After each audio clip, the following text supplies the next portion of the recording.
I'm Rachel, here with Ari, and we're your hosts for the Merry Writer podcast. This week, we're on episode 156, and we're asking, how can you save money for publishing? Before we dive into the topic, don't forget to subscribe to the podcast wherever you're listening if you haven't already. And if you enjoy the show, please share it with your friends, and feel free to write a review.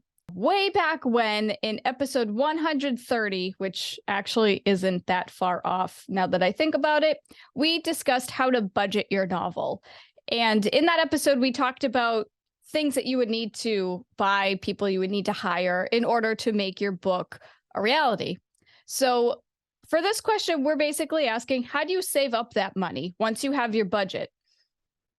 And I'm going to dive right in. My first point is decide what you need to save up for. Again, we did talk a lot about this in episode 130, but I'll reiterate. If you're traditionally publishing your book, you most likely won't have to worry too much about spending any money, but it'll still be a good idea to have some money saved just in case. Like, it's always a good idea to have that cushion. So you can just get extra things for yourself that your traditional publisher won't do, or maybe you want to do something extra in addition to what they do. But on the other hand, if you're self-publishing, then you'll need to cover all the financial costs. You'll need to save up money for a book editor, cover designer, marketing tools, a formatter, the copyright, ISBN, and so much more. The list goes on and on. Again, go listen to episode 130 if you haven't already. But finally, there are also vanity presses. And these are self-publishing companies, and they pretty much expect you to cover all costs and pay them to publish your book. We don't necessarily recommend vanity presses since some of them are scams. Yeah, that's nice. We also covered this in episode 120. Look at us. I feel like this should have been episode 150 or 40, but whatever. So yeah, it seems like the cheapest option would be to go with traditionally publishing, but you have less control over, what you want for your book. Self-publishing seems to be kind of the middleman, and you also have the most control over it. I have to say, kudos on knowing which of those episodes, because I'm forever going, oh yeah, we did it on some episode, and I never remember the numbers, and I never go and look them up either. I'm so bad at that. I'll see, I did look it up. I just went onto our Google Sheet and I hit Control F and I typed in budget and I found the episode right away. So it was easy. I keep forgetting we have that. I would have gone to YouTube and scrolled for ages, which is why I don't do it, because I can't be bothered. I keep forgetting we actually have a sheet that's everything's written down on. Okay. I'm just going to throw in my 2 cents, which is funny because I'm English and we don't use cents. I was like, oh, that's funny because we're talking about money and cents. So, and you're pence, tuppence, or my tuppence is what I should say.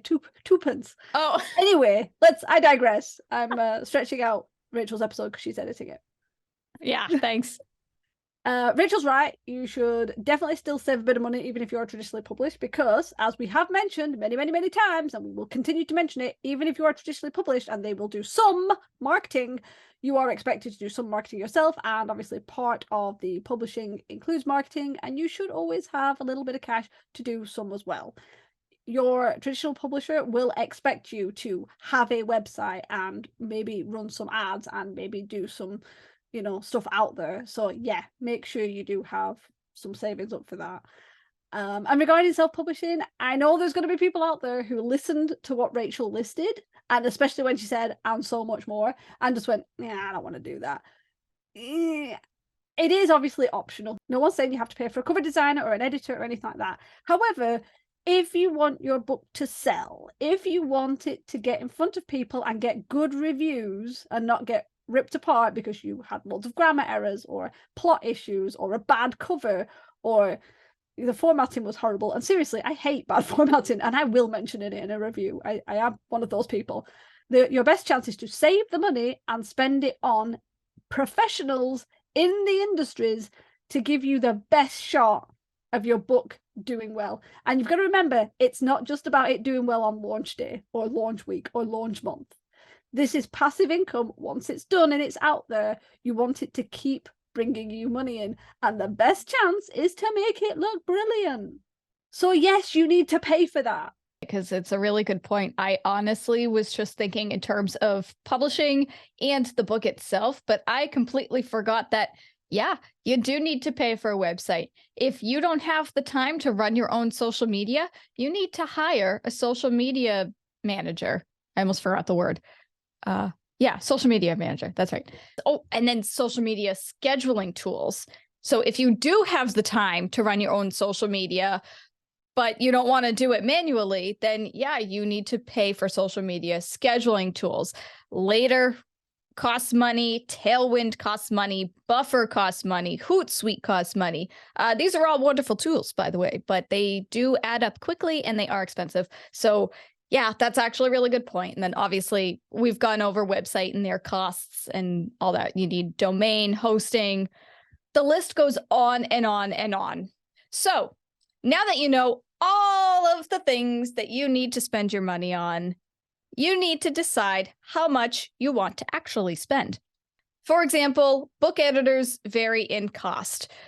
Depending on their experience, authors they've worked with, or publishers they've worked with, you may be looking at a couple of $100 or a couple $1,000. And also, editors charge differently. I think the most common is by word. So if your manuscript is like up to 20,000 words, then the cost is going to be like, I don't know, $100 or whatever. It's probably not that cheap, but whatever. And then if your manuscript is like 20,001 words through 50,000 words, the cost is going to go up. Sometimes they charge like just per word. In general, sometimes it's a flat rate, especially depending on the genre. Like if you're writing a children's book, they're probably not going to charge by word. But also there are different types of editing. Like a developmental edit is the most in-depth edit because it's looking at your plot development, characters, and pretty much everything in between, and just looking at the book as a whole. So it'll cost the most. On the other hand, a proofread will cost less since it's a final look-see at your manuscript and is the final stage. I'm going to jump right in with more of my personal opinion because I just love it. We love your personal opinions too, Ari. Don't worry about it. I have many. I am very old now and I am throwing them out there. If you are going to be saving money and you are like, I can only save so much and everything, this is personal opinion. Your editor and your cover designer are the most important. And I will never back away from that. I always believe you should get an editor. In fact, you should definitely get more than one edit. It should be your developmental edit and at least a copy edit. At least you definitely need those two. That's a personal opinion. I appreciate what you might not, but if you can, save up for those and definitely your book cover, because first of all, your editors will catch so much crap. Even the best writers, their editors just red pen everywhere. So if that's like, if Stephen King is still getting red penned and some of these other big names, I'm saying that, I don't know, maybe he doesn't, maybe nobody touches his novels. But if some of the big names still get red penned when they send their manuscript in, you're going to get red pen too. It's just the way it's going to be. So use an editor. I don't care. Just use it. And save money by getting your betas and your critique partners to look through it first, because they'll catch some of the stuff that you should have caught, on the 18th read, but obviously you're blind to it now, because aren't we all? And then you can send it to an editor, because the worst thing you want to do is send it to an editor with things that your beta readers could have caught for you, and then they're charging you for things that these lovely people, beta readers, critique partners, would have caught for free. So don't do that. And second, your book cover. Yes, we all judge a book by its cover. Yes, it's really important. So that should be definitely professionally done. You don't have to go for the most expensive, but I wouldn't go for the cheapest. I wouldn't try and do your own if you're not sure, especially if it's like your big book, if it's one that you've got like the most passion behind. Just pay a little bit more and do that. You can pay for a formatter, but you can do courses or work it out yourself. It might take a lot longer, but there are free videos out there that can help you do that. You can get other people to do your proofreading who might do it, for favors. That sounds really bad. We're not talking sexual favors. We're just talking like, yeah, I'll look at your book, you look at my book, things like that. Let's not go there, people. There's things like that you can possibly get away with. You don't always have to pay for all the marketing. There's a lot of free things you can do, but do not scrimp on book cover and editors.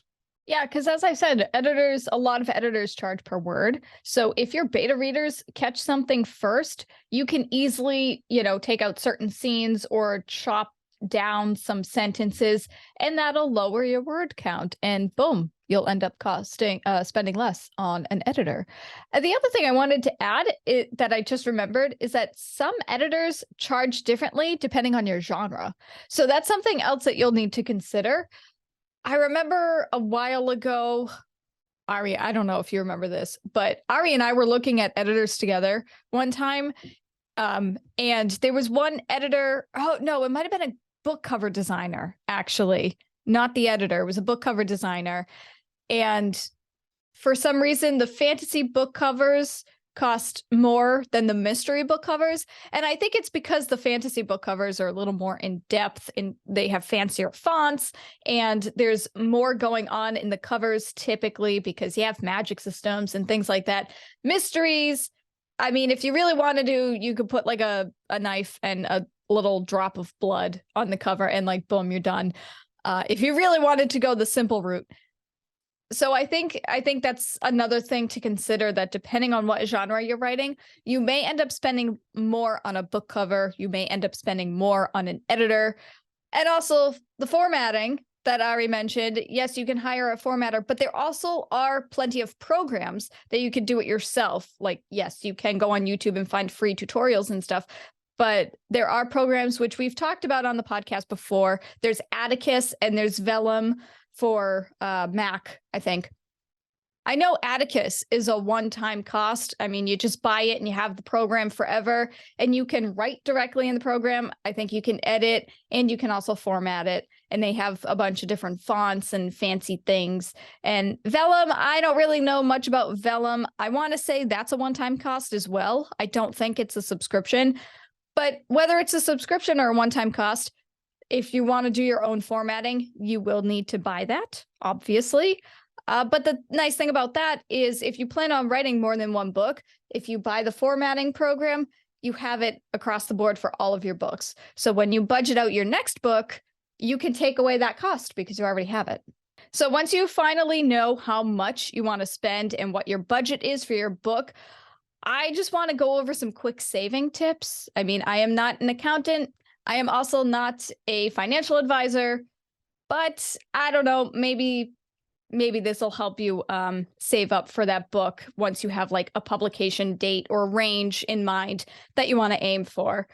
So even if you don't know which editor or designer you're going to work with, you can begin saving for a certain amount within your budget range. And an easy way to do that is to set aside a certain amount of money per month or per week, if you can swing it, even if it's only $10 or so. Like, it'll take a while, but you'll get there. I know sometimes whenever I try saving up for something, I try to set aside like $10 or $20 a week. And there's some times where I can only swing setting aside $20 a month. Just do what you can, and over time you will get there, or you will have a certain amount that when the time comes to start hiring people, you can look at what you have and say, okay, I can at least get this and this, but I still need to save up for that and the other thing. Also, you want to start saving as soon as possible, even when you're still writing the book. Like, as soon as you start that first draft and you say to yourself, I want to publish this, that is the end goal of this first draft, I want it polished and published, start saving up your money, figure out your budget, and start saving. And start saving. When you start saving as soon as possible, it'll help you have enough or almost enough money when the time comes for you to begin hiring and working with people and, figuring out the whole publishing process. And when you have enough money saved up, don't stop. Just keep saving. It's always a good idea to have that cushion for yourself in case you decide to spend extra for something, or, the occasional surprising fee pops up. For example, like, that cushion will be good for marketing. It'll be good for that website. It'll be good for all those social media scheduling tools. There's so many different marketing methods that you could do for free, but paying for ads and such can also help boost your book and be seen by others. I've never personally used ads, so I really can't say one way or the other, but I hear that they work. Yeah, I just want to throw in, because do that. feel free to save in pieces. Like, say you've done your budget and you're like, right, my cover design is going to be X, my editors are going to be Y, my formatter is going to be Z. You don't need all of that money before you start doing anything, because think about it. First of all, you should be saving while you're writing. Then the first thing that will most likely come up is editors. So save until you have editor money, and then that is earmarked for the editors. Keep saving, like Rachel says, but you can be paying for your editors, because let's be honest, first of all, most editors aren't going to be working straight away. If you've ever dealt with editors, a lot of them, it's not like you say, I'm ready for an editor, and they go, great, send it me. They usually say, right, well, I'm going to be free in 3 months, or, you know, I will start it now, but you'll get it in X number of months, because they have other clients ahead of you and their own time frame. So it doesn't mean it's going to be, you hand them that novel and then suddenly they're back to you within 2 weeks. No, it's going to take time. Editing takes time, especially if you pay for a decent editor who has experience and everything, not just someone who claims to be a good editor because they're a writer. I have issues with that, but that's a whole nother podcast. So you could be paying for the editor while you're then saving up for your cover designer, because you're not going to need that straight away. Same with the formatter, if you do want to pay for a formatter. Also, I would, as I said, I would earmark money. So once you've saved enough for the editor, earmark it. Don't then nip into it. Go, oh, well, I'll just pay for my website. No. That is editor money. That way you know you've got it and it's ready. Same with book cover money, things like that. Look for package deals. A lot of places, a lot of people like cover designers will actually do package deals. So if you want to do an ebook cover and a paperback and a hardback, those need 3 different covers, because obviously the spines are different, the inside covers, hardbacks have that little flappy bit. So you will need 3 designs, and a lot of designers will do package deals where if you say, yes, I want to pay for all 3, they give you a discount. So, you know, you need to sort of like think about things like that and go into it. And obviously, you know, check lots of different people and then find out what their options are. Do they do discounts? Do they do package deals or not? Same with editors. Some of them will have a package deal that covers developmental, copyright, and line edit. You pay for all of it, but you get a discount because you've agreed to pay for all 3, rather than maybe doing the developmental edit. And then if you think you've got enough money, then do the copy edit, things like that. And finally, you can get help.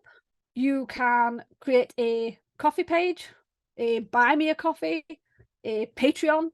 The only thing is, people aren't usually just going to throw money at you, especially if you are a new writer and nobody knows who the hell you are. So you do have to create content. You have to give something in return.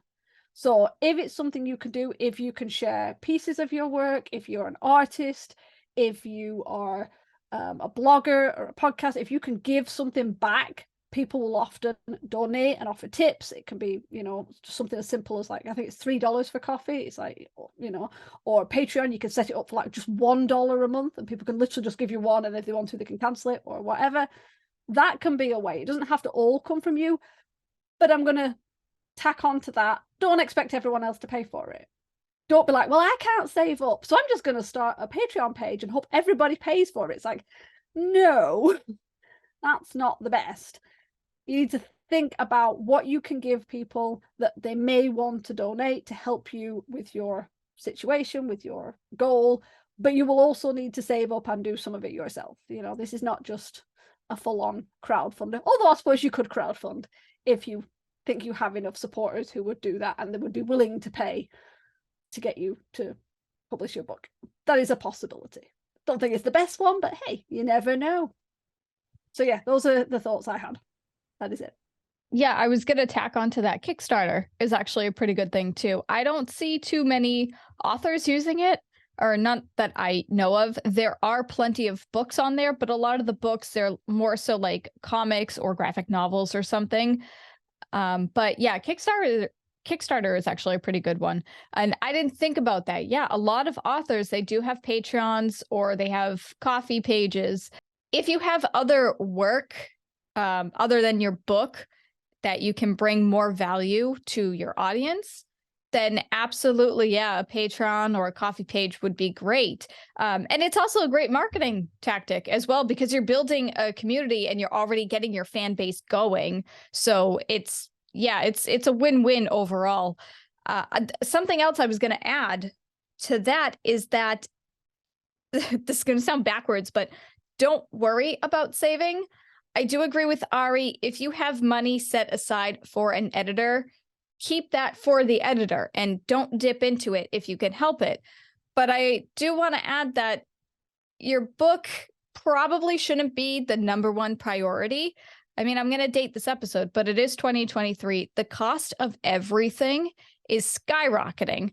Food, the housing market, just everything. So if you're trying to set aside, say, $100 a month for your book, and there's one month that you ended up getting a shorter, smaller paycheck or something like that, and you can only set aside $50 that month, or maybe you need that full $100, it's okay to skip a month. It's okay to skip setting aside a certain amount of money for a week or the month or whatever. Don't stress over it. You will get there at some point, but other things do need to come first. Actually, yeah, that is a really, really good point, because it's one of those things where it's very easy to kind of assume that everyone has a paycheck and that everyone has even a little bit of disposable cash, and yet we do know that that's not what the world is like. Obviously, never ever sacrifice important things like food or bills or anything for this. You know, the dream is still there. You don't need to do that. And obviously, if you can only save a bit, then just pay for a single edit, something, or just pay for a template book cover. You don't have to get a complete custom book cover. You can get a template book cover where book cover artists have created loads of them, and all they do is they've got images, and that works really well for the typography ones, where it's just like a background, you know, maybe it's leaves or snakes or whatever, and then it's just the font, and they just change the font to your title and your name. It's usually a lot cheaper. Might not be exactly what you want, but it's an option. Or again, if you're really struggling, you can always just use twice as many beta readers who might catch more things. There are ways of managing. You know, no one's saying, oh yes, if you want to be a published author, you need to spend thousands. No, you don't. And obviously, if you can't spend thousands, if you can't spend hundreds, do what works best for you. If, however, you are in a situation where you can save, we do recommend you do it as much as you can, and we do recommend you aim for book cover artists and editors. But yeah, we never want to make anyone feel like, oh my gosh, you can't do it because you have no money, or that things are really difficult. Rachel's right, 2023 and everything is painful at the moment. So yeah, good point. Yeah, I mean, when we did episode 130, I actually set up a budget for my mystery novel, and I gathered that I would need at least $2,000, and I was going to start saving up for that. But then I ended up needing to buy a new car, and we got an addition on my house. So even in retrospect to those two things, $2,000 is nothing. But I haven't been saving up for my book because I'm like, I kind of need all that I can get right now. So yeah, you need to prioritize. And I know it will seem like your book will never get there, but it will. You just got to be patient and just do your best. When you can set aside some money, even if it's just $1 or $2, go ahead and do that. But otherwise, yeah, don't stress over it. That's what I'm trying to say. Don't stress over it. Good point. Good point. I mean, worst case, if you can't publish it straight away because you can't afford those things and you think they will be the most beneficial, just keep writing more books. Right. Yeah. Just, you know, you can always be writing more books. And then as things change and your situation hopefully gets better, then you'll have several books to go out. Exactly. So you'll have 7 times the amount to save up for. Oh yeah, I forgot that. Yeah. Well, I mean, hey, it'll work out in the end. I'm only joking. It'll work out in the end. It's not a race. It's not a race. I know it seems that way because we all have imposter syndrome, but if your other writer friends are publishing their books, it's not a race. Just remember that. Everybody goes at their own pace, and you will get there when you get there. I think we covered as much as we could with this episode, so I'm just going to go ahead and wrap it up. When it comes to saving up for your book, make sure that you budget out what you need to save up for and decide on how much you want to spend. Like if there are 2 editors that you're torn between and one is way more expensive than the other, consider your finances. Maybe it would be better off to go with the one that costs less. Start saving up as soon as you can, but don't let it take over your finances. You need to prioritize other things. Just take your time with it and don't stress out over it. Yeah, and also keep a list and track your money as well in terms of your book. And, make sure you keep a list of editors, book cover designers, all that fun stuff, and their prices, and just check off what you can afford in, when you have that money. It's a good idea to keep track of that stuff. I usually keep track of my finances in like a Google sheet, and that helps me a lot. But we're going to turn it over to you guys. Do you set aside money specifically for your books? If you do, let us know your answers in the comments so we can chat. And remember, we release a new episode every Wednesday. Next week, we're discussing how to use foreshadowing. To ensure you don't miss it, don't forget to hit the subscribe button on your way out. As always, thanks for listening to the Merry Writer Podcast. We'll see you next week. This podcast is brought to you by Scraps of Paper. We have notes everywhere. The music titled Inspired is by Kevin MacLeod, licensed under